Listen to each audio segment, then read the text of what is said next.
بسم الله الرحمن الرحيم. سبح اسم ربك الأعلى الذي خلق فسوى والذي قدر فهدى والذي أخرج المرعى فجعله غثاء أحوى سنقرئك فلا تنسى إلا ما شاء الله إنه يعلم الجهر وما يخفى ونيسرك لليسرى فذكر إن نفعت الذكرى سيذكر من يخشى ويتجنبها الأشقى الذي يصلى النار الكبرى ثم لا يموت فيها ولا يحيا قد أفلح من تزكى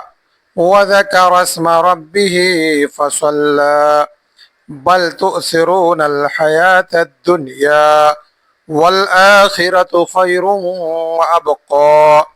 إن هذا لفي الصحف الأولى صحف إبراهيم وموسى.